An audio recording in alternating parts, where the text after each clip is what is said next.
Welcome to देव की civil academy. देव की civil academy में एक बार फिर से आपका बहुत बहुत स्वागत है। अपने प्रीवियस ईयर के क्वेश्चन सीरीज को आगे बढ़ाते हुए आज जो हम यहाँ पे अगला सेट देखने वाले हैं वो रहेगा 25 जनवरी 2015 का। ठीक है, इससे पहले हमने जो यहाँ पे सेट कंप्लीट किया था प्रीवियस ईयर का, उसमें हमने देखा था जो 7 दिसंबर है। ठीक है, 7 दिसंबर 2014 का जो पेपर था एक यूके SSS द्वारा कराया गया वीडियो का। ठीक है, इसको हमने कंप्लीट किया था 2 पार्टों में। ठीक इसी के बाद एक साल कुछ महीनों बाद यानी 25 जनवरी 2015, ठीक है, आपके स्क्रीन पे आपको पेपर दिख रहा होगा जिसमें बात करेंगे हम 25 जनवरी 2015 को फिर से यूके SSS ने एक पेपर करा रखा था। ठीक है, यूके SSS ने एक दोबारा से पेपर करा रखा था मुख्य सेविका का। ठीक है ना, मुख्य सेविका का। तो यही पेपर था फिर से, तो इसको हम आज यहाँ पे चर्चा करके चलेंगे। इसको भी हम यहाँ पे 2 पार्टों में कवर करके चलेंगे, जिसमें पहले पार्ट में हम देख के चलेंगे पहले के 50 क्वेश्चंस की हम चर्चा करके चलेंगे और उसी के दूसरे पार्ट में हम देख के चलेंगे जो बाकी के 50 क्वेश्चन बचे हुए हैं उनको हम यहां पे कवर करके चलेंगे। ठीक है, तो आज का हमारा यही टॉपिक रहने वाला है जो मुख्य सेविका का जो पेपर था प्रीवियस ईयर का, यानी काफी समय पहले 2015 का। ठीक है, और हम ये भी देख के चलेंगे कि उस समय जो कुछ साल पहले था, 6 से 7 साल पहले के जो पेपर थे उनका पैटर्न किस तरीके से हुआ करता था और किस किस तरीके के यहाँ पे क्वेश्चंस पूछे जाया करते थे, और साथ ही साथ आज हम यहाँ पे उसको कंपेयर करके चलेंगे कि किस तरीके से आज पूछे जाया करते हैं और आज का पैटर्न क्या है, कितने बदलाव क्वेश्चंस में हुए हैं और कितने बदलाव यहाँ पे पैटर्न में हुआ है, इन सब का हम यहाँ पे आज जिक्र करके चलेंगे। ठीक है जी, तो चलिए स्टार्ट करते हैं। आपके स्क्रीन पे आपको यहाँ पे पेपर दिख रहा होगा जिसपे सबसे पहला क्वेश्चन लिखा हुआ है। ठीक है, कहता है कि प्रश्न संख्या 1 से 5 तक निम्नलिखित अनुच्छेद का ध्यानपूर्वक अध्ययन करते हुए इस पर आधारित प्रश्नों के उत्तर दीजिए। ठीक है, तो इस तरीके के क्वेश्चन हम बचपन से करते हुए आ रहे हैं। जब हम कक्षा 5, 6, 7 में पढ़ते थे तब भी इस तरीके के जो हिंदी का पेपर हुआ करता था उसमें भी यहाँ पे गद्यांश दे दिया जाता था, तो उसमें से क्वेश्चन पूछे जाया करते थे। तो कुछ साल पहले यूके SSS से इसी तरीके के क्वेश्चन को फॉलो करता था, लेकिन आज इस तरह के क्वेश्चन यहाँ पे बहुत रेयर पूछे जा सकते हैं या फिर नहीं पूछे जाते हैं कह सकते हैं। ठीक है ना, तो यहाँ पे गद्यांश दिया हुआ है, कहानी सी दी हुई है और कह रहा है कि 1 से 5 तक जो प्रश्न है वो इसी गद्यांश पे आधारित है। ठीक है, इसी कहानी पे आधारित है। तो यहाँ पे हमें क्या करना है, 1 से 5 तक के जो क्वेश्चन है उनको इसके आधार पे उनका आंसर देना है। ठीक है, बड़ा आसान सा ये हो जाता है। ठीक है, क्योंकि हमें इसी में से छाट के यहाँ पे आंसर्स को लिखना होता है। तो चलिए पहले क्वेश्चन की तरफ बढ़ते हैं। पहला क्वेश्चन हमसे कहता है डैश शब्द की व्याख्या विवादास्पद रही है। ठीक है, तो पहला क्वेश्चन कहता है कि जो हमारे पास ब्लैंक स्थान यहाँ पे दिया हुआ है, कहता है कि किस शब्द की जो व्याख्या है विवादास्पद रही हुई है। तो यहाँ पे आपको ऑप्शन पहला दे रखा है मान, दूसरा दे रखा है ज्ञान, तीसरा यहाँ पे दिया आपको दिख रहा होगा, तीसरा जो हमारे पास शब्द है यहाँ पे वो है अपमान और चौथा यहाँ पे है सम्मान। ठीक है जी, तो थोड़ा सा मैं आपको यहाँ पे समझा के चलूं तो देखिए यहाँ पे जो पहला ही लाइन है, ठीक है, अनुच्छेद की जो पद्यांश की पहली ही लाइन है उस पे यहाँ पे साफ साफ दिखाई दे रहा है हमें कि जो हमारे पास ज्ञान है वो एक बड़ा ही विवादास्पद शब्द रहा है। ठीक है ना, तो साफ साफ लिखा हुआ बड़ा आसान सा था। यहाँ पे इस जो क्वेश्चंस हैं इनको करना काफी आसान रहता है। एक बार कहानी को पढ़ लेने का होता है, उसके बाद जो आंसर हमें दिए रहते हैं, क्वेश्चन दिए रहते हैं, उनको वहां पे मैच करना होता है। ठीक है, तो पहले का आंसर हो जाएगा ऑप्शन नंबर बी, इसका करेक्ट आंसर हो जाएगा। तो बढ़ते हैं अगले क्वेश्चन की तरफ। अगला क्वेश्चन हमसे कहता है यहाँ पे जो अगला क्वेश्चन हमसे कहता है ज्ञान के इतने मार्ग पगडंडियां हैं कि इनमें फटक जाना डैश है। ठीक है, तो यहाँ पे देखिए जब आप यहाँ पे कहानी पढ़ेंगे, ठीक है ना, तो जब आप यहाँ पे फिर से कहानी पढ़ेंगे तो आपको यहाँ पे नजर आएगा कि जो ये कहानी है इस पे यहाँ पे एक लाइन लिखी हुई है। अगर आप ध्यान से देखेंगे तो यहाँ पे फिर से एक लाइन लिखी हुई है कि यहाँ पे देखिए मैं मार्क कर रहा हूं यहाँ पे कि इतनी अधिक पगडंडियां और अधिक मार्ग निकलते कि भटक जाना सामान्य सी बात है। तो इसका जो करेक्ट आंसर हो जाएगा वो हो जाएगा ऑप्शन नंबर बी, यानी सामान्य सी बात है। देखिए बड़े आसान से क्वेश्चन रहते हैं, एक बार अगर आप पैराग्राफ पढ़ लेते हैं तो उसके अकॉर्डिंग आप यहाँ पे अपने आंसर्स को लिख सकते हैं। ठीक है, तो अब बढ़ते हैं अगले क्वेश्चन की तरफ। अगला क्वेश्चन हमसे कहता है यहाँ पे कि तीसरा कहता है डैश की अंतिम उपज बाकी है। ठीक है, कहता है डैश की अंतिम उपज बाकी है। तो यहाँ पे आप जब पैराग्राफ को पढ़ेंगे तो यहाँ पे आपको दिख जाएगा कहीं पे यहाँ पे जो इससे संबंधित एक वाक्य यहाँ पे लिखा हुआ होगा।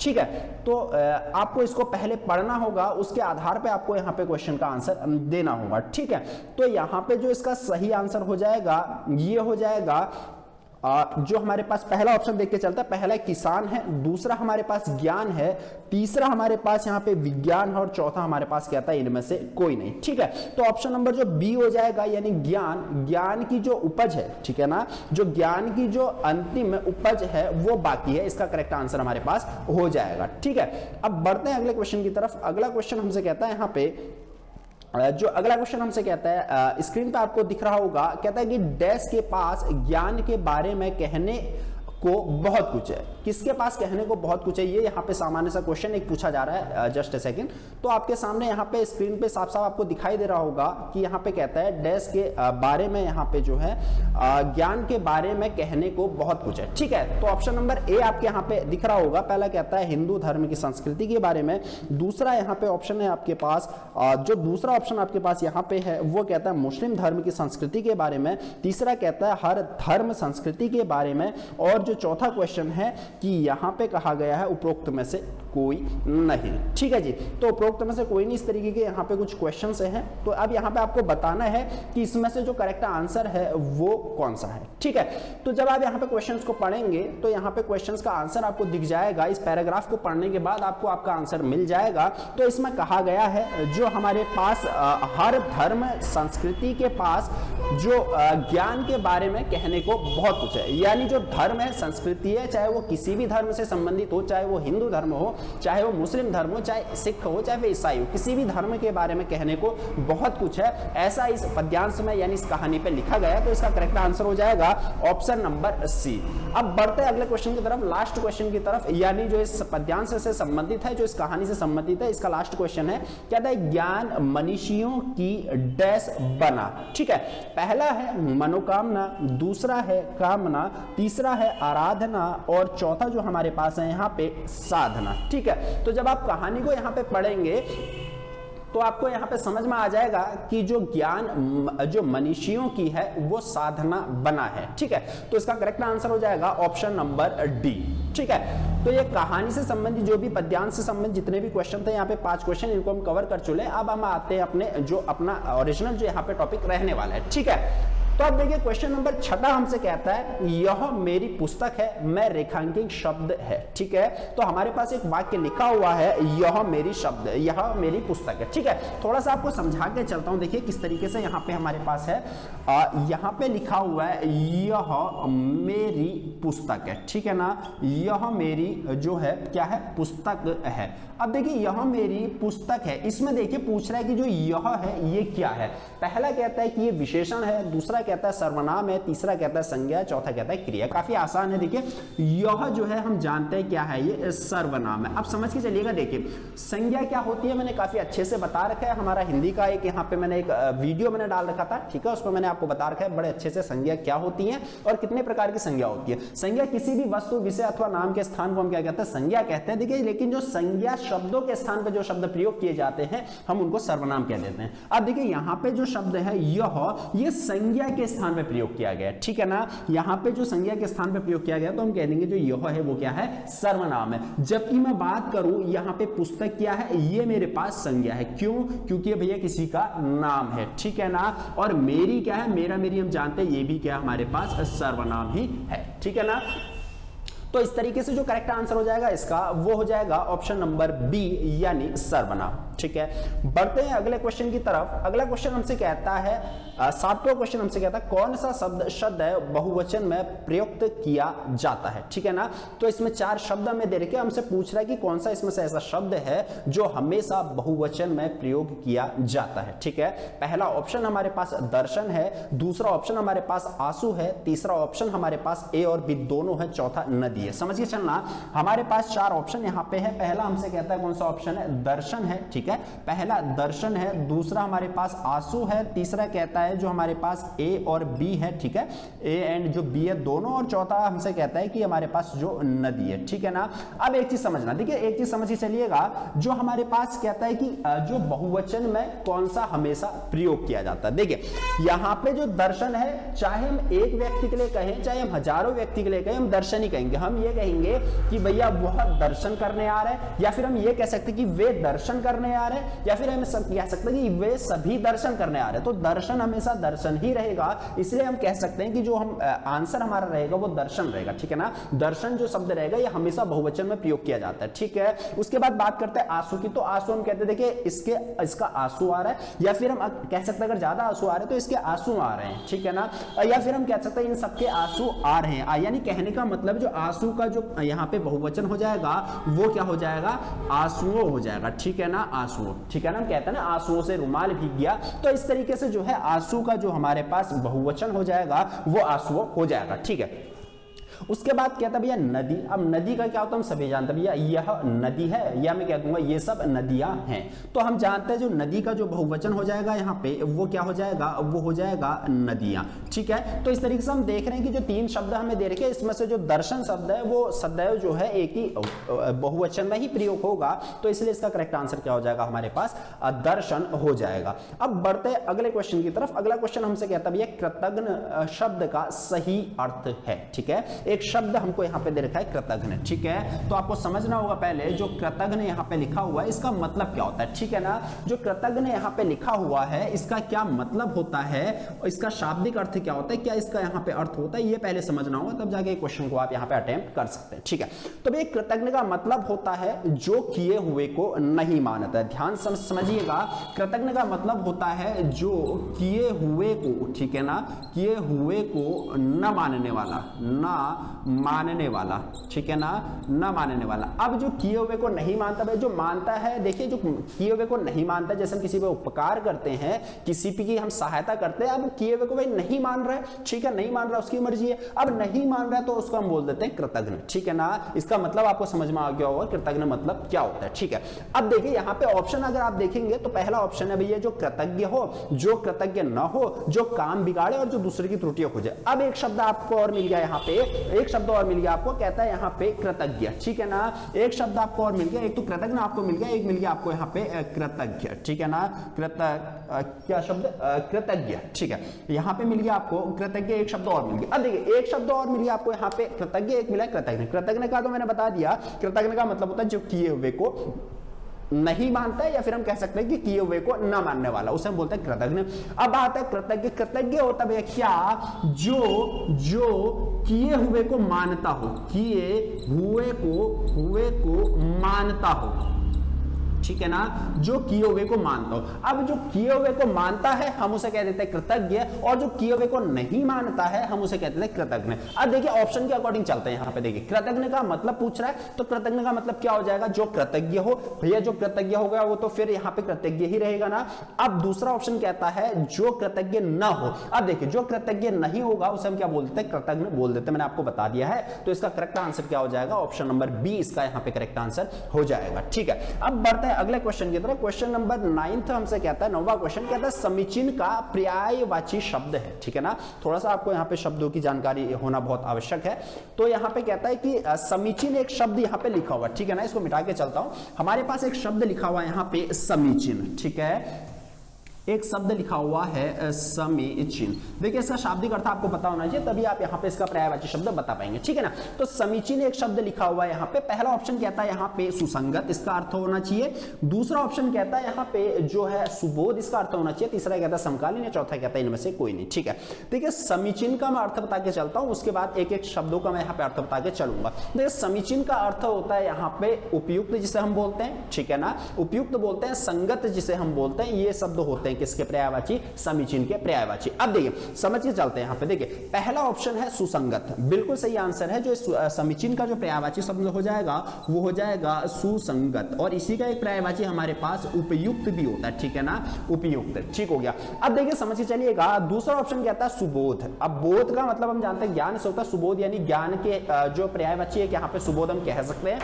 तीसरा ऑप्शन हमारे पास समकालीन, और समकालीन तो काफी आसान सा शब्द हो जाता है। समकालीन या किसी के समय काल अगर मैच कर रहा है तो हम उसे कहते हैं उसका समकालीन, ठीक है ना। जैसे हम कहते हैं कि एक राजा का जो समय, जो एक राजा था इसका समय काल मैं कहता हूं अगर 250 एडी है तो, और एक हमारे पास राजा बी है उसका समय काल जो हमारे पास है वो यहाँ पे इसका भी 250 है, तो मैं कह दूंगा ए और बी जो राजा है ये एक दूसरे के समकालीन है। तो इस तरीके से यहाँ पे समकालीन शब्द का अर्थ हो जाता है। तो यहाँ पे जो नौवा जो शब्द है हमारे पास, नौवा जो क्वेश्चन है समीचीन का पर्यायवाची शब्द है, तो इसका करेक्ट आंसर हो जाएगा आपके सामने ऑप्शन नंबर बी, ठीक, सॉरी ऑप्शन नंबर ए यानी सुसंगत।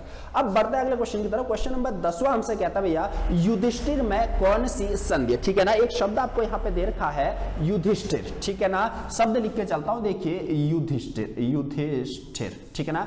अब देखिए एक समझ के चलिएगा, एक शब्द यहाँ पे लिखा हुआ है युधिष्ठिर। अब आपसे पूछ रहे हैं इसमें कौन सी संधि है। देखिए संधि को पहचानने के लिए ध्यान रखना होगा आपको, अगर आपको संधि पढ़नी है तो आपको यहाँ पे पता होना चाहिए संधि के नियम, किस किस तरीके से यहाँ पे शब्दों को अलग किया जाता है। देखिए संधि क्या होता है भैया, दो शब्दों का मेल, ठीक है ना। संधि क्या होता है, दो वर्णों का मेल। अब देखिए समझ के चलिएगा, तो आपको यहाँ पे जो शब्द है ना इसको सार्थक तरीके से यहाँ पे आपको अलग करना होगा, ठीक है ना। अब अलग करने के कई तरीके हमारे पास होते हैं, या तो आप इसमें से उपसर्ग निकाल दो, या फिर आप इसमें से प्रत्यय निकाल दो, या तो फिर आप इसमें से यहाँ पे मूल शब्द निकाल दो, या फिर आप इसमें से क्या कर दो, दोनों जो ये हमारे पास मूल शब्द है इसको सार्थक शब्दों में तोड़ दो। तो कई सारे तरीके होते हैं संधि करने के, तो आप यहाँ पे चेक कर सकते हैं। जब आप इसकी यहाँ पे संधि करेंगे, हम जानते हैं जो युधिष्ठिर जो शब्द है ये दो शब्दों से मिलकर बनाया भैया। इसमें पहला जो शब्द है हमारे पास युद्ध है, दूसरा जो शब्द है वो स्थिर है, ठीक है ना। युद्ध प्लस स्थिर, तो आप समझ गए होंगे। युद्ध में यहां से हमें देखिए, यहां से तो हमें स्वर मिल रहा है और यहां से जो हमारे पास है व्यंजन है, और स्वर प्लस व्यंजन जो हमारे पास होता है भैया वो पहचान होती है किसकी,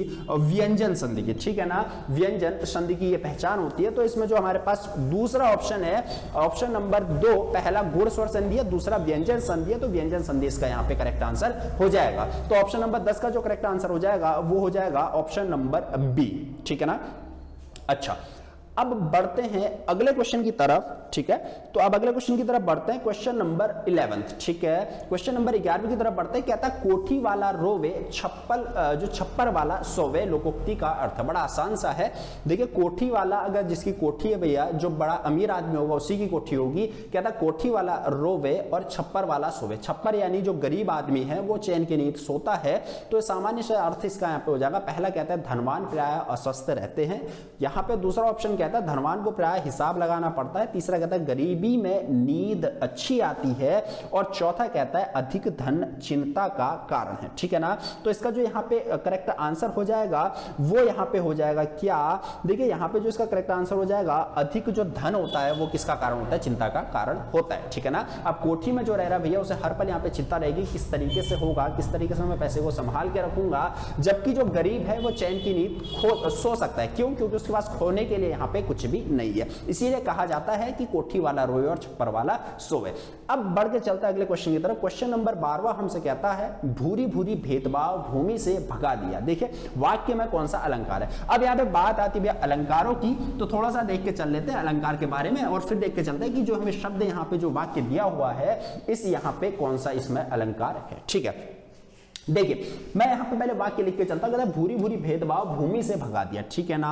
भूरी, ठीक है, भूरी भूरी भेदभाव भेदभाव भूमि से भगा दिया, ठीक है ना। भूमि से भगा दिया, भगा दिया, ठीक है। एक वाक्य हमें दे रखा है भूरी भूरी भेदभाव भूमि से भगा दिया, ये वाक्य में दे रहा है और कह रहा है इसमें कौन सा अलंकार है ये हमें यहाँ पे बताना है, ठीक है ना। अलंकार क्या होते हैं हम सभी जानते हैं भैया। जो अलंकार होते हैं वो क्या करते हैं, ऐसे शब्द जो क्या करते हैं किसी काव्य की शोभा बढ़ाते हैं, ठीक है ना। जिस तरीके से कहा जाता है किसी स्त्री की जो शोभा है वो गहनों से बढ़ती है, उसी तरीके से जो कहानी है, जो काव्य है, जो यहाँ पे दोहे हैं, उनकी शोभा बढ़ाने वाले शब्दों को हम अलंकार कहते हैं, ठीक है ना। और हम जानते हैं जो हमारे पास अलंकार है वो दो प्रकार के होते हैं। पहला होता है हमारे पास शब्दालंकार, और जो हमारे पास दूसरा होता है वो होता है हमारे पास अर्थालंकार, ठीक है ना। अर्थालंकार, ठीक है। अब समझ के चलते देखिए यहाँ पे अर्थालंकार होता है दूसरा। अब यहाँ पे शब्द, अब जब काव्य में, जब किसी काव्य में शब्दों के आधार पे, ठीक है, शब्दों के आधार पे काव्य की शोभा बढ़ाई जाती है तो उसे हम कह देते हैं शब्दालंकार। और जब किसी काव्य में अर्थ के आधार पे यहाँ पे काव्य की शोभा बढ़ाई जाती है तो हम कह देते हैं वहां पे अर्थालंकार है, ठीक है। तो देखिए यहाँ पे शब्दालंकार हमारे पास 3 प्रकार के होते हैं, ठीक है, जिसमें हमारे पास पहला होता है अनुप्रास अलंकार, दूसरा होता है यमक अलंकार, तीसरा होता है हमारे पास श्लेष अलंकार, ठीक है ना। अब समझना, देखिए अब इतनी सी हमने बेसिक सी बात की, इसी प्रकार अर्थालंकार के भी हमारे पास प्रकार होते हैं, वहां जाने की हमें जरूरत नहीं है, ठीक है ना, क्योंकि हमारा जो यहाँ पे सॉल्यूशन है यहीं पे हमें मिल जाएगा। अब देखिए यहाँ पे कहता है भूरी भूरी भेदभाव, देखिए समझा के चलता हूं, भूरी भूरी भेदभाव भूमि से भगा दिया। आपको ये वाक्य यहाँ पे दिख रहा होगा, तो देखिए अगर आप इसको ध्यान से पढ़ेंगे तो आपको समझ में आएगा। देखिए भू यहाँ पे भी आ रहा है, भौ शब्द आ रहा है, यहाँ पे भी भौ शब्द का प्रयोग हो रहा है, यहाँ पे भी भौ शब्द का प्रयोग हो रहा है, यहाँ पे भी एक बार भौ शब्द का प्रयोग हो रहा है, यहाँ पे भी भौ शब्द का प्रयोग हो रहा है। तो आप जब देखेंगे तो 5 बार यहाँ पे जो भौ शब्द है इसकी पुनरावृत्ति हो रही है, ठीक है ना। आपको यहाँ पे पढ़ के समझ में आ गया हो, जो भौ शब्द है इसकी 5 बार यहाँ पे पुनरावृत्ति हो रही है। और जब भी किसी एक शब्द की, जब भी किसी पर्टिकुलर शब्द की, जब भी किसी विशेष शब्द की पुनरावृत्ति बार बार होती है तो हम कहते हैं भैया वहां पे होता है अनुप्रास अलंकार, ठीक है ना। वहां पे कौन सा अलंकार होता है? अनुप्रास अलंकार। अनुप्रास अलंकार आप समझ गए होंगे क्या होता है, जब भी किसी काव्य में, किसी दोहे में एक ही शब्द की पुनरावृत्ति बार बार की जाए तो यहाँ पे क्या होता है? अनुप्रास अलंकार होता है, ठीक है। इसी प्रकार से आपने एक और यहाँ पे लाइन सुनी होगी, तनुजा तरटी तनुजा तत् तमाल, इस तरह तरुवर, इस तरीके से आपने एक लाइन सुनी होगी। तो वहां पे भी देखिए तो जो शब्द है यहाँ पे उसका भी बार बार प्रयोग हो रहा है, पुनरावृत्ति बार बार हो रही है, तो इस तरीके से वहां पे भी क्या हो जाएगा? हमारे पास अनुप्रास अलंकार हो जाएगा, ठीक है ना। आने वाले क्वेश्चन में जब अगले क्वेश्चन बनेंगे अलंकारों से तो अब एक एक अलंकार को हम यहाँ पे कवर करके चलेंगे इसी तरीके से। तो यहाँ पे आप समझ गए होंगे जो हमारे पास क्वेश्चन नंबर 12वां है, भूरी भूरी भेदभाव भूमि से भगा दिया, मैं कौन सा अलंकार है? तो इसका करेक्ट आंसर हो जाएगा ऑप्शन नंबर बी, अनुप्रास अलंकार, ठीक है। अब बढ़ते हैं अगले क्वेश्चन की तरफ। क्वेश्चन नंबर 13वां हमसे कहता है बड़ा घर, छोटा आदमी और नीला वस्त्र में विशेष पद कौन से हैं? ठीक है, समझ के चलते हैं। देखिए इसको मिटा के चलता हूं और फिर अगले क्वेश्चन की तरफ बढ़ते हैं। अगला क्वेश्चन हमसे कहता है यहाँ पे क्या बड़ा घर, छोटा आदमी, नीला वस्त्र, ठीक है। 3 यहाँ पे शब्द दे रखे हैं इसने, बड़ा घर, छोटा आदमी, ठीक है ना, बड़ा घर, छोटा आदमी और नीला वस्त्र, नीला वस्त्र, ठीक है। अब यहाँ पे 3 वाक्य इसने दे रखे, 3 शब्द यहाँ पे इसने दे रखे और पूछ रहा है कि भैया इसमें से विशेष पद कौन सा है, ठीक है ना, इसमें से विशेष पद कौन सा है। अब देखिए यहाँ पे हम जानते हैं विशेष क्या होता है। देखिए विशेष पता करने से पहले आपको ये पता होना चाहिए विशेषण क्या होता है, ठीक है ना। विशेष को पता करने से पहले आपको ये पता होना चाहिए कि विशेषण क्या होता है। अब विशेषण क्या होता है भैया? विशेषण क्या होता है? जो शब्द संज्ञा और सर्वनाम की विशेषता बताते हैं। मैंने कहा राम अच्छा है, तो यहाँ पे जो अच्छा शब्द होगा वो विशेषण हो जाएगा, ठीक है। अब देखिए अब ये तो हो गया भैया विशेषण। अब विशेष यहाँ पे पूछ रहे थे कि विशेषण नहीं पूछ रहे, यहाँ पे पूछ रहा है विशेष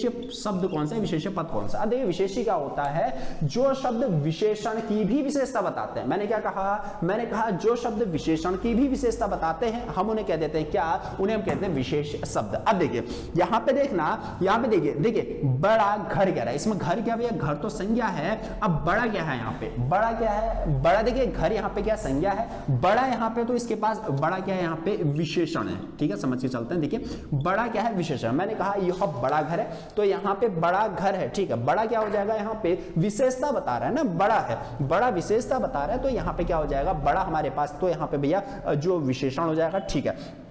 अगले क्वेश्चन की तरफ अगले ऑप्शन की तरफ बढ़ता है। अगला जो हमारे पास है छोटा आदमी। मैंने कहा यह छोटा आदमी है। छोटा क्या भैया? उसकी विशेषता है कि वो छोटा है, तो इस तरीके से क्या हो जाएगा? जो छोटा है वो हमारे पास क्या हो जाएगा? वो हमारे पास क्या, जो छोटा है वो क्या हो जाएगा? उसकी विशेषता हो जाएगी। ठीक इसी प्रकार से नीला वस्त्र हम जानते हैं, लाल, हरा, पीला, नीला जितने भी रंग होते हैं ये विशेषता बताते हैं किसी ऑब्जेक्ट की, किसी वस्तु की, तो नीला क्या हो जाएगा? यहाँ पे नीला विशेषण हो जाएगा, ठीक है ना। अब पूछता भी कि भैया इसमें से विशेष कौन सा है, ठीक है ना। तो इसमें से विशेष कौन सा है? तो विशेष क्या होता है? कहा मैंने जिसकी विशेषता बताते हैं। देखिए समझ के चलिएगा, ऐसे शब्द विशेष किसे कहते हैं समझ के चलिएगा, यहाँ पे लिख के चलता हूं। देखिए विशेष क्या होते हैं, ठीक है ना। विशेषण आपको समझ में आ गया, जो विशेषता बताओ। विशेष क्या होता है? जिसकी विशेषता बताई जाए, जिसकी विशेषता बताई जाए, ठीक है ना, जिसकी विशेषता बताई जाए, उसे हम क्या बोल देते हैं भैया, उसे हम बोलते हैं विशेष। अब देखिए यहां पे पहले में बड़ा घर, भैया बड़ा है ठीक है, विशेषण है, लेकिन विशेषता किसकी है, बड़ा है क्या, बड़ा घर है, घर ठीक है ना, तो बड़ा घर है, घर क्या हो जाएगा, विशेष हो जाएगा। दूसरे में कहता है छोटा आदमी, छोटा है ठीक है, उसकी विशेषता छोटा है, लेकिन है कौन, विशेषता बताई जा रही है आदमी की, विशेषता बताई जा रही है आदमी की, आदमी विशेष हो जाएगा। तीसरा हमसे कहता है यहाँ पे नीला वस्त्र, अब नीला है ठीक है क्या, लेकिन वस्त्र है, वस्त्र, तो वस्त्र क्या हो जाएगा, वस्त्र की विशेषता जा रही है, तो हम कह देंगे जो घर, आदमी और वस्त्र हैं, यहाँ पे जो ऑप्शन नंबर सी है इसका, घर, आदमी, वस्त्र, ये क्या हो जाएगा, विशेष हो जाएगा। तो आपको समझ में आ गया होगा कि विशेषण क्या होता है, विशेषण जो संज्ञा सर्वनाम शब्दों की विशेषता बताते हैं हम उन्हें विशेषण कहते हैं, और विशेष्य क्या होते हैं, जिनकी विशेषता बताई जाती है। मैं ये कह दूं जो भगवान राम थे वो बहुत अच्छे, या फिर मैं ये कह दूं मर्यादा पुरुषोत्तम भगवान श्री राम बहुत अच्छे थे, ठीक है। तो यहाँ पे देखना जो बहुत अच्छे थे, तो यहाँ पे अच्छा उनके लिए क्या हो गया, विशेषण हो गया, उनकी विशेषता बताई जा रही है। लेकिन विशेष्य अगर मैं आपसे पूछूंगा तो विशेष्य आप कहेंगे कौन है, भगवान राम है, ठीक है ना, क्यों, क्योंकि उनकी विशेषता बताई जा रही है, ठीक है। तो यहाँ पे विशेष्य आप समझ गए होंगे कि जिसकी विशेषता बताई जाती है, ठीक है।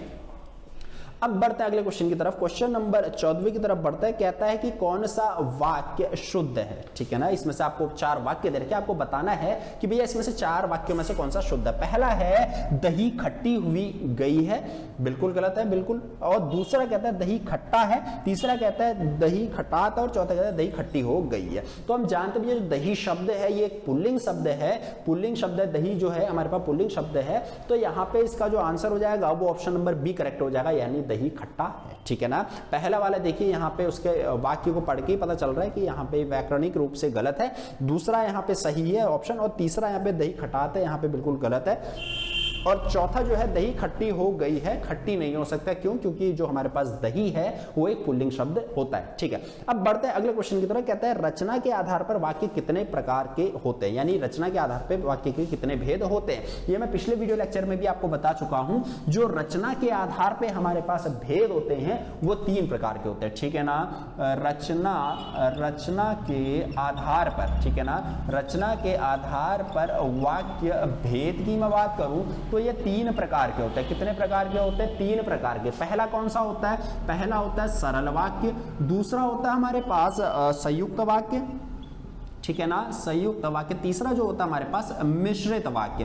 तो आप समझ गए होंगे, पहला जो सरल वाक्य, दूसरा संयुक्त और तीसरा मिश्रित वाक्य। तो ये होते हैं हमारे पास रचना के आधार पे वाक्यों के भेद। सरल वाक्य मैंने आपको समझाया था क्या होता है, जिसमें क्या हो, जो सरल वाक्य जो होता है इसमें क्या होता है, जो वाक्य होता है वो अपने आप में कंप्लीट होता है, ठीक है ना, वो वाक्य अपने आप में पूरा होता है, सरल होता है, ठीक है। मैंने कहा वो जा रहा है, वो चला गया, इस तरीके से वो खाना खा रहा है, तो जो सरल होगा अपने आप में पूरा होगा वो क्या होता है, साधारण वाक्य को हम सरल वाक्य बोल देते हैं। संयुक्त वाक्य क्या होता है, मैंने कहा ये बना होता है भैया 2 सरल वाक्यों से, ठीक है ना, 2 सरल वाक्य से मिलकर बना होता है, और इसमें योजक चिन्ह का प्रयोग किया जाता है। मैंने कहा, और इसको पढ़ के ऐसा लगता है कि वाक्य अभी पूरा नहीं हुआ है, समझ के चलेगा। जैसे मैंने कहा वह आया, ठीक है ना, मैंने कहा वह आया और चला गया, ठीक है, तो यहाँ पे कौन सा हो जाएगा, संयुक्त वाक्य हो जाएगा। और यहाँ पे मिश्रित वाक्य क्या होता है, फिर जो डिपेंड रहता है दूसरे पे, इसको पढ़ के ऐसा लगता है कि वाक्य अभी पूरा नहीं हुआ है, ठीक है। पिछले वीडियो लेक्चर मैंने आपको अच्छे से बता रखा है, तो इस तरीके से इसका करेक्ट आंसर यहाँ पे क्या हो जाएगा, option number B, option number A इसका करेक्ट आंसर हो जाएगा, यानी 3 वाक्य के प्रकार होते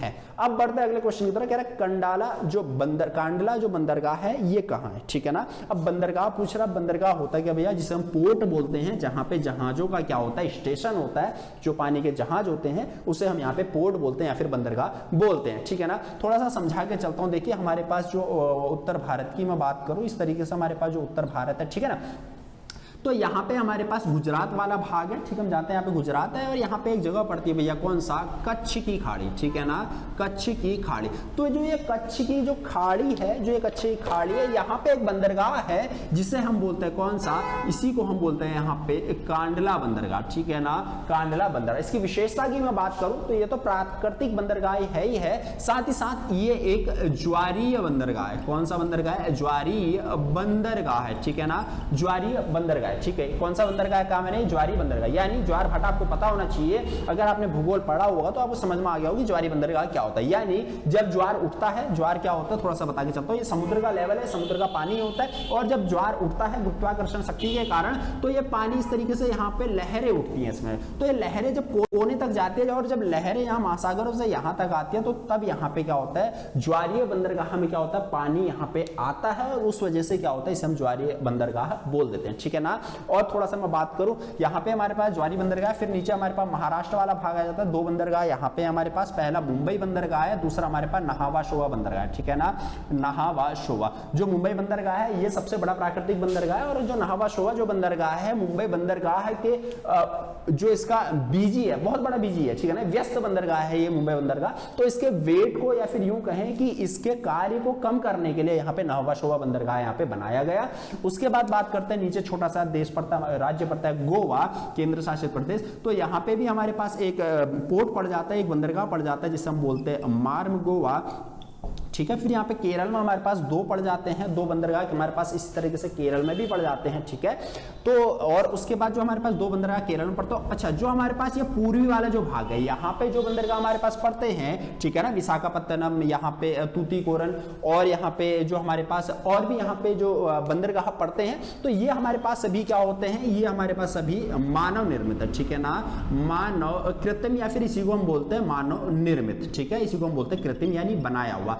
और यहाँ पे जो हमारे पास पश्चिमी घाट है, इस यहाँ पे जितने भी ये बंदरगाह हैं, ये सभी हमारे पास प्राकृतिक बंदरगाह होते हैं, ठीक है ना, जो स्वयं से बने हुए, प्रकृति से बने हुए हैं, और यहाँ पे जो मानव द्वारा बनाए गए हैं उसी को हम बोल देते हैं क्या, यहाँ पे जो हमारे पास बंदरगाह उनको हम बोल देते हैं यहाँ पे क्या, ठीक है, सॉरी, इनको हम बोल देते हैं यहाँ पे क्या, मानव निर्मित या फिर कृत्रिम बंदरगाह, ठीक है। अब बढ़ते हैं अगले क्वेश्चन की तरफ। जो अगला क्वेश्चन हमारे पास यहाँ पे है, ठीक है, कहता है इसका जो आंसर हो जाएगा, सही आंसर हो जाएगा, कांडला बंदरगाह स्थित है, ये तो ये कहां पे हो जाएगा, कच्छ की खाड़ी में यानी गुजरात में स्थित है। ऑप्शन नंबर सी इसका करेक्ट आंसर हो जाएगा। अब बढ़ते हैं अगले क्वेश्चन की तरफ। कहता है मानव भूगोल के पिता हैं, ठीक है, मानव भूगोल के पिता हैं, तो ये आपको अगर पता होगा तो इसका आंसर जो है ऑप्शन नंबर ए हो जाएगा, रिटर इसका सही आंसर हो जाएगा, ठीक है ना। कॉल लेटर इनका पूरा नाम था, ठीक है। इनके पूरे नाम की मैं बात करूं तो इनका पूरा नाम कॉल रिटर था, तो ये क्या है, मानव भूगोल के इनको जनक माना जाता है, ठीक है। अब बढ़ते हैं अगले क्वेश्चन की तरह। कहता है निम्न में से कौन सा संघीय राज्य नहीं है, ठीक है। तो पहला ऑप्शन है भारत, बिल्कुल यहाँ पे संघीय व्यवस्था है, ठीक है ना, एक संघ एक राज्य, हम जानते हैं संघीय व्यवस्था क्या होती है, जहां पे क्या होता है, पूरा जो हमारे पास केंद्र होता है, केंद्र के कंट्रोल में हमारे पास सभी राज्य है, तो ये संघीय व्यवस्था होती है। और वैसे ठीक इसी प्रकार से संयुक्त राज्य अमेरिका में भी है और ब्राजील में भी, लेकिन जो स्पेन है यहाँ पे संघीय व्यवस्था लागू नहीं है, यहाँ पे राजतंत्र व्यवस्था लागू है। तो इस तरीके से जो क्या हो जाएगा यहाँ पे ऑप्शन नंबर डी इसका यहाँ पे करेक्ट आंसर हो जाएगा। अब बढ़ता है अगले क्वेश्चन यानी 19वें क्वेश्चन की तरह। कहता है जो हिमालय की लकड़ी नहीं है वह है, ठीक है ना। तो बताना है यहाँ पे निम्न में से हिमालय की लकड़ी कौन सी नहीं है। पहला ऑप्शन है देवदार, बिल्कुल हिमालय की लकड़ी है, हिमालय में पाई जाती है। दूसरा स्प्रूस, ये भी हिमालय में पाया जाता है, हिमालय क्षेत्रों में। तीसरा है यहाँ पे सी ऑप्शन महोगनी, ये महोगनी हिमालय क्षेत्रों में नहीं पाया जाता है, तो इसलिए इसका करेक्ट आंसर हो जाएगा ऑप्शन नंबर सी। और श्वेत सनोवर, ये भी क्या है, श्वेत सनोवर ये भी हमारे पास कहाँ पाया जाता है, हिमालय क्षेत्रों में पाया जाता है, तो इसका करेक्ट आंसर हो जाएगा ऑप्शन नंबर सी महोगनी, ठीक है ना। महोगनी जो है हमारे पास हिमालय क्षेत्रों में नहीं पाए जाने वाला पेड़ है, लकड़ी है। अब बढ़ता है अगले क्वेश्चन की तरफ। कहता है 20वां क्वेश्चन, कहता है विश्व का सबसे बड़ा मूंगफली उत्पादक देश है। तो आपको पता होना चाहिए जो हमारे पास विश्व का सबसे बड़ा उत्पादक देश की मैं बात करूं तो चाइना है, ठीक है ना, चीन जिसे हम बोलते हैं। और दूसरे नंबर का आता है हमारा देश भारत, ठीक है ना। मैंने क्या कहा, मैंने कहा विश्व में मूंगफली का, ठीक है ना, मूंगफली का जो सबसे बड़ा उत्पादक देश है वो चीन है, चाइना जिसे हम बोलते हैं। और दूसरे नंबर का जो हमारे पास आता है वो आता है भारत। लेकिन ध्यान देना, सबसे बड़ा उत्पादक तो चीन ही करता है, लेकिन सबसे ज्यादा उपभोग करने वाला भी देश चीन ही है। यानी सबसे ज्यादा उत्पाद तो करता है पूरे विश्व में मूंगफली का, और सबसे ज्यादा खाता भी मूंगफली यही है, चीन, यानी उपभोग भी यही करता है। और समझ के चलिएगा, भारत जो है, देखिए यहाँ पे मूंगफली की खेती के हिसाब से एरिया तो सबसे बड़ा भारत का विश्व में, मैंने क्या कहा, एरिया की बात करें तो भैया मूंगफली के क्षेत्रफल के हिसाब से सबसे बड़ा एरिया भारत का है, लेकिन उत्पादन में इसका दूसरा नंबर यहाँ पे आता है, जबकि प्रथम नंबर मैंने आपको बताया किसका आता है, चीन का आता है। अब बढ़ते हैं अगले क्वेश्चन की तरफ। यहाँ पे अगला क्वेश्चन कहता है सबसे अधिक लवणता किस समुद्रीय जल में पाई जाती है, ठीक है ना। तो यहाँ पे देखिए समुद्रीय जल की हम बात करें तो तुर्की में एक झील पाई जाती है, ठीक है ना। तुर्की हमारे पास यूरोप वाला, मैंने आपको अगर यहाँ पे समझ में आ रहा होगा तो हमारे पास जो यूरोप जो हमारे पास है, तो यहाँ पे यूरोप में यहाँ पे 3-4 देश पड़ते हैं बड़े पश्चिम की तरफ, ठीक है ना, पूर्वी पश्चिम की तरफ यहाँ पे एक्सट्रीम में। यहाँ पे पुर्तगाल पड़ता है, यहाँ पे स्पेन पड़ता है, यहीं पे तुर्की पड़ता है। इस तरीके से जो तुर्की देश है यहाँ पे झील है वॉन झील, ठीक है ना। तो ये क्या है, ये झील जो है विश्व की सबसे खारी झील इसे माना जाता है। लेकिन ध्यान देना क्वेश्चन में यहाँ पे झील की बात नहीं कर रहा है, समुद्रीय जल पूछ रहा है, ठीक है ना। तो इसके अकॉर्डिंग यहाँ पे जो इसका करेक्ट आंसर हो जाएगा वो हो जाएगा लाल सागर, यानी ऑप्शन नंबर 20 का करेक्ट आंसर हो जाएगा, ठीक है ना, लाल सागर। तो लाल सागर में क्या है, सर्वाधिक लवणता पाई जाती है ऑप्शन के अकॉर्डिंग।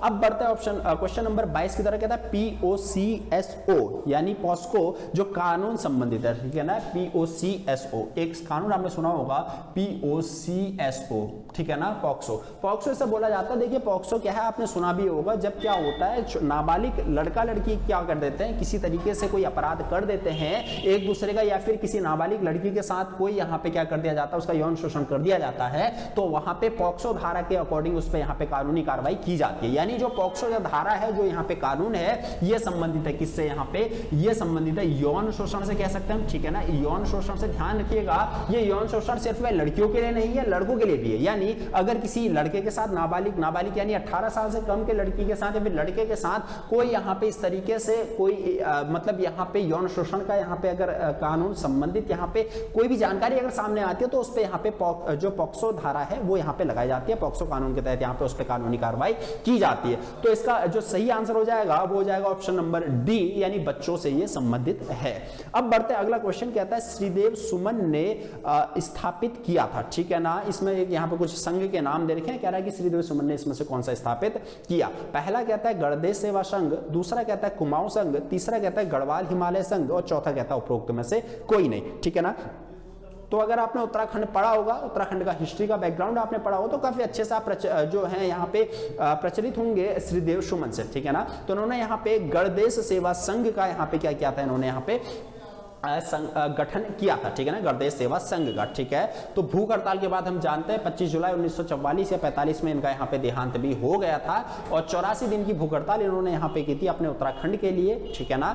तो यहाँ पे जो है उसके बाद 84 दिन की भूख हड़ताल के बाद इनका यहाँ पे देहांत हो गया था, ठीक है। अब बढ़ते हैं अगले क्वेश्चन की तरफ। यहाँ पे अगला क्वेश्चन कहता है भैया भारत की सबसे बड़ी ताजे पानी की झील है, तो हम जानते हैं भारत की सबसे बड़े ताजे पानी की झील वो जो है वो है हमारे पास यहाँ पे, यानी जम्मू कश्मीर में, इसका नाम है वूलर झील, ठीक है ना। इसका नाम क्या है, वूलर झील। तो जो वूलर झील है जो जम्मू कश्मीर में है, ये क्या है, ताजे पानी की सबसे बड़ी झील है भारत की, ठीक है। अब बढ़ते हैं अगले क्वेश्चन की तरफ। अगला क्वेश्चन हमसे कहता है क्वेश्चन नंबर 25वां, ठीक है ना। भारत का एकमात्र जंगली कपी ऐप है, तो यहाँ पे उस समय का जो यहाँ पे क्वेश्चन ये करंट अफेयर से आई थिंक संबंधित रहा होगा, तो इसका जो यहाँ पे करेक्ट आंसर है वो है हुलॉक गिब्बन, ठीक है ना, हुलॉक गिब्बन, यानी ऑप्शन नंबर सी क्या हो जाएगा, इसका करेक्ट आंसर हो जाएगा। अब बढ़ते अगले क्वेश्चन की तरफ। क्वेश्चन नंबर 26वां कहता है उत्तराखंड के समाज कल्याण मंत्री कौन है। देखिए उस समय का करंट अफेयर रहा होगा, वर्तमान में कौन है आप ये चेक कर सकते हैं, लेकिन ये उस समय का करंट अफेयर, तो इस वजह से यहाँ पे जो है इसका यहाँ पे कोई औचित्य नहीं रह जाता आज के टाइम पे। और सेम इसी प्रकार से विधानसभा के अध्यक्ष कौन है, तो अभी तो यहाँ पे प्रेम सिंह है, लेकिन उस समय पे कौन थे ये यहाँ पे आपको यहाँ पे चेक कर लेना होगा, ठीक है ना। अब बढ़ते हैं अगले क्वेश्चन की तरफ। यहाँ पे कहता है उत्तराखंड के मुख्य सचिव कौन है, ठीक है ना। उस समय का करंट अफेयर रहा होगा 2015 की हम बात करें, क्योंकि ये पेपर 2025 जनवरी 2015 का है, तो उस समय का यहाँ पे कुछ बदलाव हुए होंगे विधानसभा में। तो यहाँ पे कह रहा है कि उस समय का जो यहाँ पे मुख्य सचिव कौन थे, तो यहाँ पे इसका आंसर जानना या फिर इसको पढ़ना यहाँ पे कोई यहाँ पे जायज बात नहीं है, ठीक है ना। अब बढ़ते अगले क्वेश्चन की तरफ। कहता है सेफालिक सूचकांक है, ठीक है। अब देखिए सेफालिक सूचकांक क्या होता है आपको समझना होगा। जो सेफालिक सूचकांक होता है ये होता है जो मानव की सिर की जो आकृति है उसके लिए उसके जो स्टडी के लिए, या फिर यूं बोलते हैं कि उसके जो है यहाँ पे तुलना के लिए, उसके यहाँ पे पढ़ने के लिए, उसके ज्ञान के लिए यहाँ पे क्या किया जाता है, यहाँ पे सेफालिक सूचकांक किया जाता है, ठीक है ना। थोड़ा सा मैं आपके इसके बारे में आपको अगर बताऊं तो सेफालिक सूचकांक क्या होता है, इसके यहाँ पे सिर की चौड़ाई बट्टा सिर की लंबाई, ठीक है ना। इसका जो सूत्र यहाँ पे रहता है इसको निकालने का, वो रहता है भैया मानव शरीर जो सिर है, सिर की चौड़ाई बट्टा जो सिर की लंबाई है, ठीक है ना, सिर की लंबाई इनटू 100। तो इस तरीके से ये फॉर्मूला इसका रहता है सेफालिक सूचकांक का, और इससे क्या किया जाता है, मानव के सिर से की आकृति से ये संबंधित है, ठीक है। अब बढ़ता है अगले क्वेश्चन की तरफ। क्वेश्चन नंबर 30वां हमसे कहता है सहस्त्र धारा कौष्ट स्थलाकृति किसके निकट है। हम सभी जानते हैं जो सहस्त्र धारा है ये भी देहरादून में पाया जाता है। सहस्त्र धारा कौष्ट जो हमारे पास आकृति स्थलाकृति है ये भी देहरादून से संबंधित है। अब बढ़ता है अगले क्वेश्चन की तरफ। क्वेश्चन नंबर 31वां कहता है ग्रीष्मकालीन वर्षा फूलों की बौछार है, ठीक है। ग्रीष्मकालीन जो वर्षा फूलों की बौछार है ये कहाँ होती है भैया, असम में होती है, कर्नाटक में होती है, पश्चिम बंगाल में होती है, फिर इनमें से कोई नहीं, ठीक है ना।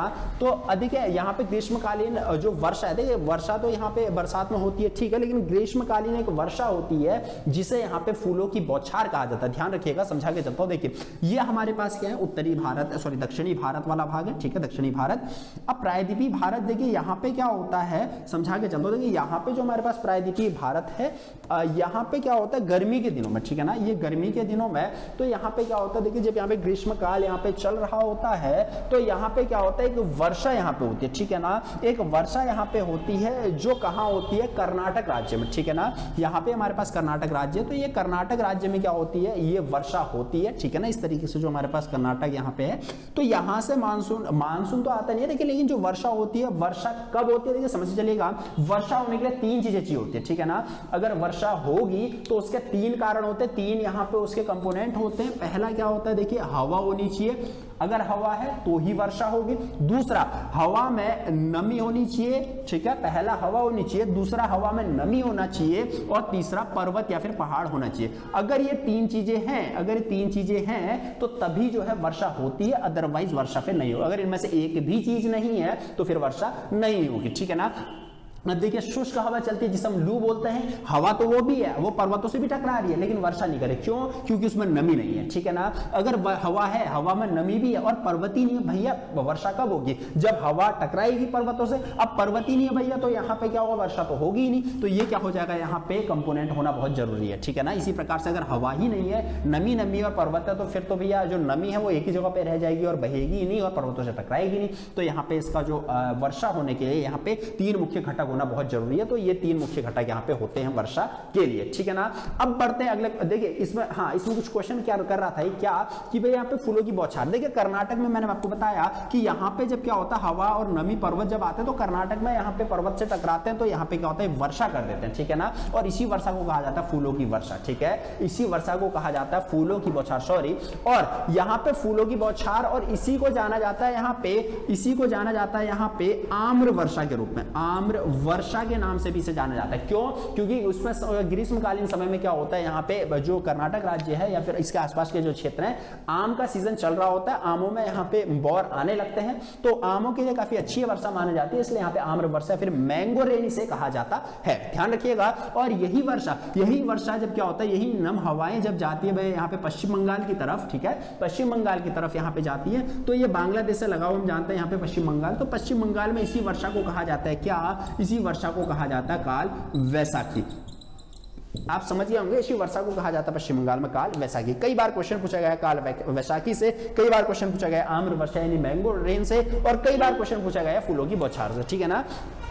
तो अब आपको यहाँ पे क्लियर हो गया होगा। तो आम्र वर्षा कहाँ होती है, कहाँ में, आम्र वर्षा फूलों की बौछार एक ही बात है। और काल बैसाखी कहेंगे तो काल बैसाखी फिर हमारे पश्चिम बंगाल में यहाँ पे होती है, ये एक वर्षा है, ठीक है। अब बढ़ते हैं अगले क्वेश्चन की तरफ। अगला क्वेश्चन हमसे कहता है क्या, क्वेश्चन नंबर 32वां कहता है उत्तराखंड का राज्य खेल कौन सा है। तो बड़ा आसान सा है, देखिए उत्तराखंड का राज्य खेल हमारे पास कौन सा है, आप सभी इसका आंसर जानते होंगे। तो उत्तराखंड का जो हमारे पास राज्य खेल है वो फुटबॉल है, ठीक है। अब बढ़ते हैं अगले क्वेश्चन की तरफ, कहता है ऋषिकेश माना राष्ट्रीय राजमार्ग की संख्या है, ठीक है। तो तो ऋषिकेश माना राष्ट्रीय राजमार्ग की संख्या कितनी है? तो इसकी संख्या यहाँ पे कितनी है? 58 है, यानी ऑप्शन नंबर 20 का करेक्ट आंसर हो जाएगा। अब बढ़ता है अगले क्वेश्चन की तरफ, कहता है टाइगर फॉल स्थित है, ठीक है ना। 34वां क्वेश्चन की तरफ बढ़ता है, कहता है टाइगर फॉल स्थित है। आपको समझ में आ गया होगा कहां पे है टाइगर फॉल। ऑप्शन ए है पिथौरागढ़, दूसरा चमोली है, तीसरा हमारे पास यहाँ पे चक्राता और चौथा है इसमें से कोई नहीं। तो हम जानते हैं भैया यहाँ पे जो टाइगर फॉल है ये है हमारे पास चक्राता में, ठीक है। देहरादून के एक जिला, देहरादून के एक छोटी सी जगह पड़ती है चक्राता, वहां पे ये है। और अगर बात करूं इसकी ऊंचाई की, देखिए यहाँ पे आप समझ गए होंगे कि ये जो पूछ रहा है यहाँ पे क्या कि टाइगर फॉल। अब देखो फॉल क्या होता है, हम जानते हैं जब यहाँ पे क्या होता है ऊंचे से, किसी ऊंचे स्थान से जब पानी बहता है तो इसे हम वाटरफॉल बोलते हैं। और यही एक टाइगर फॉल है जो कहाँ पड़ता है, कहा मैंने, देहरादून के चक्राता में। ध्यान रखिएगा, अगर इसकी बात करूँ ये कितनी ऊंचाई से बहता है, तो ये बहता है 312 मीटर की ऊंचाई से, ठीक है ना। 312 मीटर की इसकी ऊंचाई से ये बहता है लगभग, ठीक है। अब बढ़ते हैं अगले क्वेश्चन की तरफ। अगला क्वेश्चन क्या था भैया, उत्तरकाशी टाउन का प्राचीन नाम है, ठीक है ना। तो उत्तरकाशी का बाड़ा हाट जो है यहाँ पे हम जानते हैं यहाँ पे क्या है, प्राचीन नाम है। बड़ा आसान सा ये क्वेश्चन है, ठीक है ना। अगला क्वेश्चन कहता है, क्वेश्चन नंबर 36वां, उत्तराखंड के किस जनपद में कंडाली महोत्सव या त्योहार मनाया जाता है, ठीक है ना। तो हम सभी जानते हैं जो पिथौरागढ़ है यहाँ पे क्या है, कंडाली महोत्सव मनाया जाता है। और किसके द्वारा मनाया जाता है, एक जनजाति वहां पे रंग जनजाति, उसके द्वारा क्या करा जाता है, यह त्योहार मनाया जाता है, कंडाली महोत्सव। अब बढ़ते हैं अगले क्वेश्चन की तरफ, क्वेश्चन नंबर, ठीक है। अब बढ़ता है अगले, देखिए क्वेश्चन थोड़ा सा यहाँ पे आगे पीछे हो गए, आई थिंक नहीं, ठीक है, ठीक है। क्वेश्चन नंबर हमने यहाँ पे 35वां करके चले। उत्तरकाशी टाउन का प्राचीन नाम बाड़ाहाट हमने बताया। उत्तराखंड के किस जनपद में यहाँ पे कंडाली महोत्सव मनाया जाता है, हमने बता दिया यहाँ पे आपको कि पिथौरागढ़ में मनाया जाता है। अब बढ़ता है अगले क्वेश्चन की तरफ, यहाँ पे क्वेश्चन नंबर 37 की तरफ, ठीक है। क्वेश्चन नंबर 37वां हमसे कहता है, उत्तराखंड में किस स्थान से रंग संस्कृति जुड़ी हुई है, ठीक है ना। तो किस स्थान से यहाँ पे रंग संस्कृति जुड़ी हुई है, यहाँ पे पहला है धारमा घाटी, दूसरा है हमारे पास पिंडर घाटी, तीसरा हमारे पास है नीति घाटी, और चौथा है भैया इसमें से कोई नहीं, ठीक है ना। तो यहाँ पे जो धारमा जो घाटी है, यहाँ से क्या है हमारे पास उत्तराखंड का जो रंग संस्कृति ये जुड़ी हुई है, ठीक है ना। ऑप्शन नंबर इसका करेक्ट आंसर हो जाएगा धारमा घाटी से। अब बढ़ते हैं अगले क्वेश्चन की तरफ, कहता है वह तकनीक जिसमें एक अज्ञात दाता के शुक्राणु द्वारा स्त्री का गर्भधारण होता है क्या कहलाता है, ठीक है ना। तो यहाँ पे 38वां क्वेश्चन आपके पास थोड़ा सा बायोलॉजी से यहाँ पे आ गया है, ठीक है।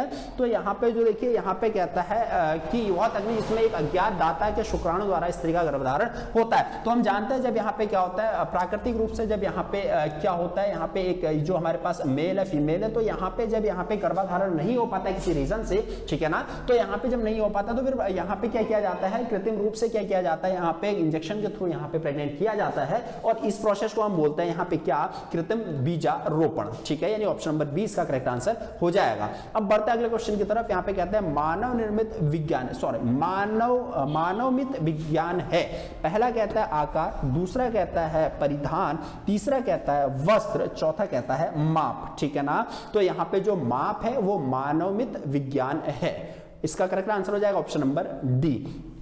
अब बढ़ते अगले क्वेश्चन की तरफ, कहता है स्पेंडेक्स, ठीक है, स्पेंडेक्स उत्पादित किया जाता है, ठीक है ना। स्पेंडेक्स उत्पादित किया जाता है, पहला है हमारे पास पॉलीयूरेथीन से, दूसरा है विनाइल से, विनाइल अल्कोहल से, तीसरा है नाइलॉन सॉल्ट से, और चौथा प्रोक्तम से कोई नहीं। थोड़ा सा यहाँ पे केमिस्ट्री के क्वेश्चन भी यहाँ पे पूछे गए मुख्य सेविका पेपर में, आपको समझ में आ रहा होगा किस तरीके के क्वेश्चन पूछे जाया करते हैं, ठीक है ना। बायोलॉजी के पूछे जा रहे हैं, साथ ही साथ हमारे पास यहाँ पे केमिस्ट्री के क्वेश्चन भी पूछे जा रहे हैं, ठीक है ना। तो यहाँ पे इसका करेक्ट आंसर हो जाएगा जो क्वेश्चन नंबर 40 हमारे पास, इसका जो करेक्ट आंसर हो जाएगा वो हो जाएगा पॉलीयूरेथीन से, ठीक है ना। पॉलीयूरेथीन जो इसका आंसर हो जाएगा, ऑप्शन नंबर ए इसका करेक्ट आंसर हो जाएगा। अगला क्वेश्चन है बड़ा आसान सा, रूपकुंड को किस और नाम से जाना जाता है। हम जानते हैं जो रूपकुंड ताल है इसे यहाँ पे रहस्यमयी ताल के नाम से भी जाना जाता है, ठीक है ना।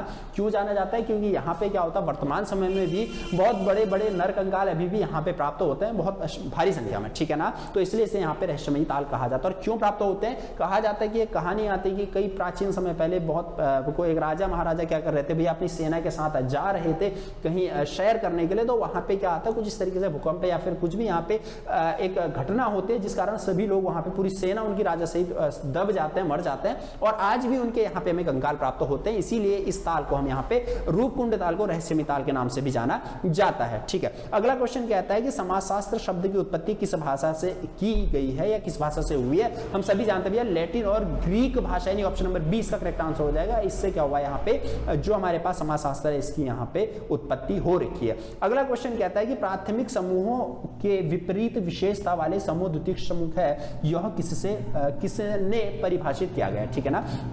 एक कथन यहाँ पे प्राथमिक समूह के विपरीत विशेषता वाले समूह द्वितीयक समूह है, तो यह कथन किसने परिभाषित किया गया है, तो ये जो कथन परिभाषित किया भैया ये किया के डेविस ने, ठीक है ना। ऑप्शन नंबर ए इसका करेक्ट आंसर हो जाएगा।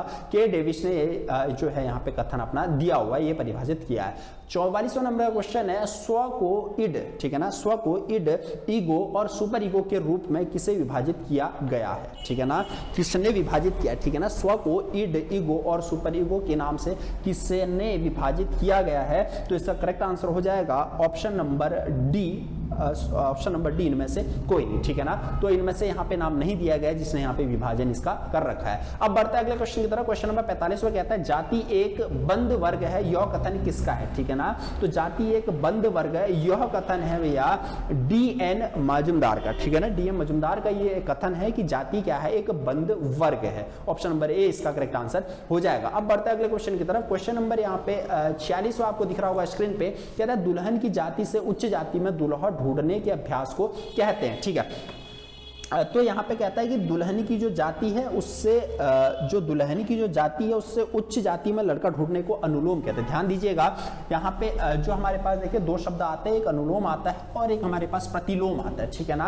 अब देखिए दुल्हन हमारे पास सपोज निम्न जाति की और दुल्हा जो हमारे पास है वो उच्च जाति का है, तो इस जो घटना है इस क्रम को हम बोलते हैं यहाँ पे क्या, अनुलोम, ठीक है ना। अनुलोम, अनुलोम यानी क्या होता है, जिसमें लड़की निम्न कोटि हो लड़का उच्च कोटि का, तो इसे हम अनुलोम बोलते हैं। अगर लड़की जो है वो उच्च कोटि है, लड़का अगर निम्न कोटि का है, तो यहाँ पे जो हमारे पास इस प्रक्रिया को हम कह देते हैं क्या, प्रतिलोम, ठीक है ना, प्रतिलोम। तो आपको समझ में आ गया होगा प्रतिलोम क्या होता है, अनुलोम क्या होता है। तो इसका सही आंसर हो जाएगा हमारे पास ऑप्शन नंबर ए, अनुलोम। अब बढ़ता है अगले क्वेश्चन की तरफ। कहता है जसपाल राणा किस खेल से संबंधित है, तो भैया सभी ने इनका नाम सुना हुआ है। जो जसपाल राणा है ये निशानेबाजी से संबंधित है, ठीक है ना। जसपाल राणा जो है ये निशानेबाजी से संबंधित है, ठीक है। अब बढ़ता है जस्ट सेकंड, थोड़ा सा यहाँ पे क्वेश्चन थोड़ा सा मिस, अच्छा ठीक है। अब देखिए अब बढ़ता है अगले क्वेश्चन की तरफ। जसपाल राणा यहाँ पे हम कंप्लीट कर चले। क्वेश्चन नंबर 48 की तरफ बढ़ता है। कहता है उत्तराखंड में खाद्य सुरक्षा योजना किस नेता की जयंती पर शुरू की गई। अब जो उत्तराखंड में खाद्य सुरक्षा योजना है ये की गई भैया यहाँ पे जो हमारे पास महात्मा गांधी है उनकी जयंती पर यहाँ पे शुरू की गई, यानी 2 अक्टूबर से यहाँ पे शुरू की गई। कौन सी योजना, खाद्य सुरक्षा योजना। अब बढ़ता है अगले क्वेश्चन की तरफ। कहता है उत्तराखंड में प्रथम खेल रत्न पुरस्कार प्राप्त हुआ किसे। पहला ऑप्शन है जसपाल राणा, दूसरा है उन्मुक्त चंद को, तीसरा मीर रंजन नेगी को, चौथा उपरोक्त में से कोई नहीं। तो यहाँ पे जो जसपाल राणा है इन्हीं को यहाँ पे क्या किया गया है, प्रथम खेल रत्न पुरस्कार इनको यहाँ पे प्राप्त है। अगला बढ़ता है 50वां क्वेश्चन। कहता है मानव शरीर की सबसे लंबी एवं मजबूत हड्डी कौन सी है। तो हम सभी जानते हैं भैया जो फीमर है वो क्या है, हमारे मानव शरीर की सबसे लंबी और सबसे मजबूत हड्डी होती है, ठीक है ना। तो ये था हमारा आज का पार्ट 1 जिसमें हमने कंप्लीट किया। यहाँ पे 25 जनवरी 2015 का पेपर था मुख्य सेविका का, उस पर हमने यहाँ पे चर्चा की थी। उसके 50 क्वेश्चनों को हमने यहाँ पे देखा था, ठीक है। अब अगला जो इसका पार्ट आएगा हम देखेंगे इसके बाकी के जो 50 क्वेश्चन बचे हुए हैं उनके हम यहाँ पे चर्चा करके चलेंगे, ठीक है। अगर ये वीडियो आपको पसंद आया हो तो इस वीडियो को लाइक कीजिएगा, शेयर कीजिएगा। अगर अभी तक आपने हमारे चैनल को सब्सक्राइब नहीं किया तो चैनल को जरूर सब्सक्राइब कीजिएगा। मिलते हैं आपसे अगली वीडियो में एक नए टॉपिक के साथ, तब तक के लिए थैंक यू।